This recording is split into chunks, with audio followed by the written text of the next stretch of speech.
ఇక రెండవ పెళ్లితో ఏకమైన వారికి ఇద్దరు పిల్లలు. పెద్దమ్మాయి సమస్యను మెల్లిగా నచ్చచెప్పుకుంటూ తగ్గించింది. చిన్నమ్మాయికి వైద్యం 3 సంవత్సరాల వరకు సాగింది. తనకు ఆస్తమా వల్ల చేపమందు ఇంకా ఎన్నో చోట్లు తిప్పి జబ్బుని పూర్తిగా నయం అయ్యేలా చేసింది కావేరి. ఇంతలో పెద్దమ్మాయి బకెట్ వల్ల కాలు జారి చెయ్యి ఎముక విరిగి ఇబ్బంది పడుతుంటే నాటు వైద్యం చేయించి తనకు కూడా నయం అయ్యేలా చేసింది కావేరి.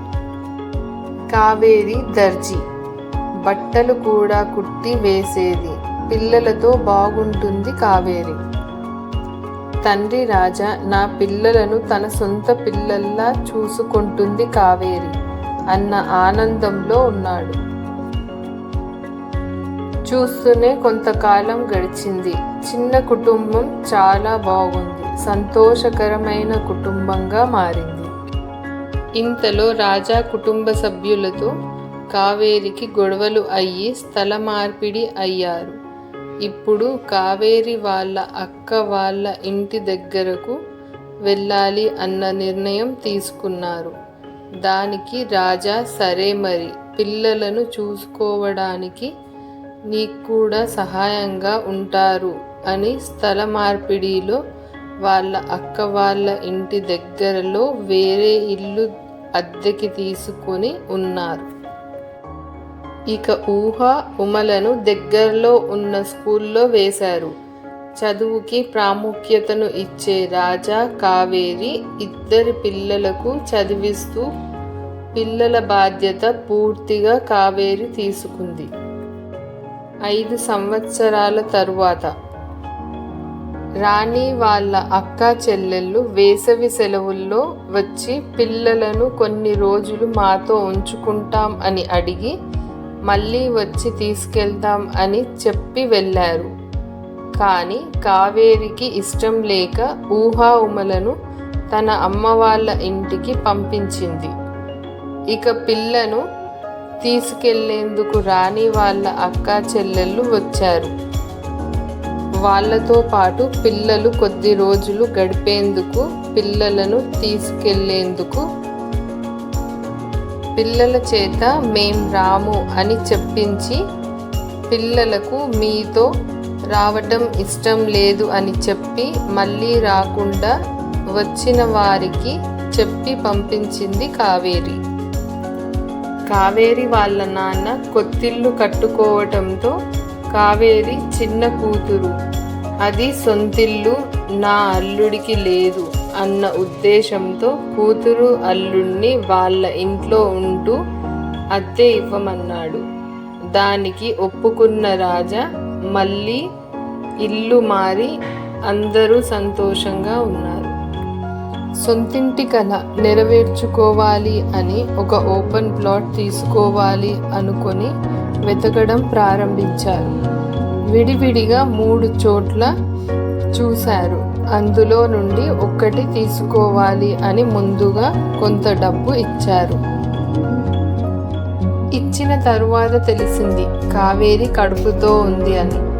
ఇక చాలా కష్టంతో ఆ డబ్బులను సమకూర్చి ప్లాట్ పూర్తిగా తీసుకున్నాడు. నమ్మకంతో కావేరి పేరున ప్లాట్ తీసుకున్నాడు రాజా. ఇక కావేరికి 6వ నెల. కావేరికి రాజా అప్పుల్లో కూరుకుపోయాడు అని తెలిసి చాలా పెద్ద గొడవ అయ్యింది. ఇక మెల్లిగా నానా బాధలు పడి అటు భార్య సహకారం లేక రాజా చాలా ఇబ్బందులతో అప్పులను కొంచెం కొంచెంగా కావేరి ప్రసవ సమయానికి పూర్తిగా అప్పు తీర్చాడు. కావేరికి ఆడపిల్ల పుట్టింది. తన పేరు సిరి. సిరితో 3 పిల్లలు అవ్వటంతో అమ్మో వీళ్ళందరినీ చూసుకోవడం నా వల్ల అవ్వదు అని అనుకుంటుంది కావేరి. ఇక సిరి పుట్టాక హాస్పిటల్ నుండి కావేరి వాళ్ళ అమ్మ వాళ్ళ ఇంటికి వెళ్ళి 3 నెలల పాటు అక్కడే ఉంది.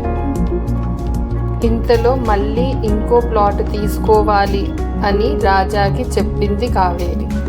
రాజా తన వల్ల ఇప్పుడు అవ్వదు, ఇంకొంత సమయం కావాలి అన్నా సరే పట్టుపట్టి ఇంకొక ప్లాట్ తీసుకునేలా చేసింది. 3 నెలల తరువాత కావేరి తన ఇంటికి వచ్చేసరికి 2 ఓపెన్ ప్లాట్లు తన పేరున పెట్టాడు రాజా. ఇక ఇంటికి వచ్చాక కావేరి పిల్లల్ని ఇల్లు ఏంటి ఇలా ఉంది అని సూటిపోటి మాటలు అంటుంది.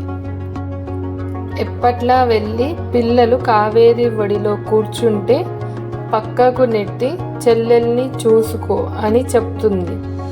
పిల్లలిద్దరిని కొద్దిగా తన నుండి దూరం పెట్టడం మొదలుపెట్టింది కావేరి.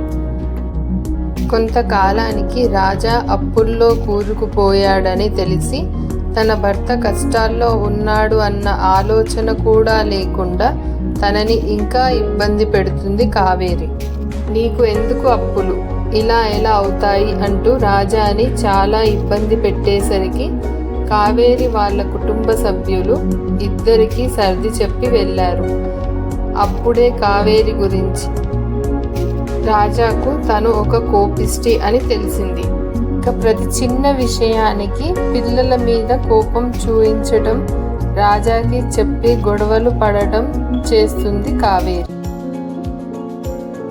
నీకు ఎందుకు అప్పులు, ఇలా ఎలా అవుతాయి అంటూ రాజాని చాలా ఇబ్బంది పెట్టేసరికి కావేరి వాళ్ళ కుటుంబ సభ్యులు ఇద్దరికీ సర్ది చెప్పి వెళ్ళారు. అప్పుడే కావేరి గురించి రాజాకు తను ఒక కోపిష్టి అని తెలుస్తుంది. ఇక ప్రతి చిన్న విషయానికి పిల్లల మీద కోపం చూయించటం, రాజాకి చెప్పి గొడవలు పడటం చేస్తుంది కావేరి.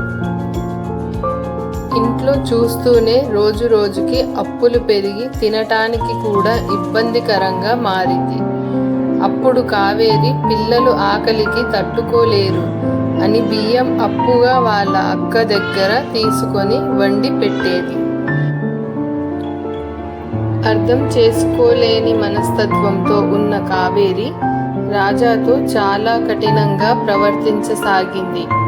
ఇక తట్టుకోలేని రాజా వాళ్ళ కుటుంబంతో మాట్లాడి పూర్తిగా అన్ని విషయాలు కావేరి గురించి చెప్పాడు. రాజా కుటుంబ సభ్యులు కావేరికి నచ్చచెప్పి ఇలా మళ్ళీ అవ్వకుండా చూసుకోమని చెప్పి వెళ్ళారు. రాజా ఇబ్బందులను చూసిన కుటుంబ సభ్యులు రాజా అప్పు తీర్చడానికి డబ్బులు సహాయం చేశారు. సిరి తినే సమయంలో చూసిన నాకు కూడా కావాలి అన్న సిరి తిన్నది కక్కిన ఊహ మరియు ఉమలను మీరు చూసినందుకే నా బిడ్డకు ఇలా అయ్యింది అని మెల్లిగా ఆ ఇద్దరిని ఇబ్బంది పెడుతుంది కావేరి. చిన్ని మనసులని మెల్లిగా గాయపడేలా చేస్తూ పిల్లలను వాళ్ళ నాన్నకి దూరం చెయ్యాలి అని చూస్తుంది కావేరి. సిరి ఉమలు చిన్న పిల్లలు. ఇప్పుడు కావేరి నాకు మీ నాన్నకు మీరు అడ్డొస్తున్నారు అని ఊహా ఉమలను నానా బాధలు పెడుతూ కొడుతూ రాజాకి చెప్పొద్దు అని భయం పెట్టి ఉంచుతుంది. ఇక ఒకరోజు కావేరి ఇంకాస్త రెచ్చిపోయి ఊహకు చేతికి రక్తం వచ్చేలా కొట్టి దాపెట్టింది రాజా నుండి. కానీ స్కూల్ నుండి రాజాకు తెలిసింది. మీ పాపకు ఇంత దెబ్బ తగిలింది, అలాగే స్కూల్కి పంపారు అని అడిగారు స్కూల్ టీచర్.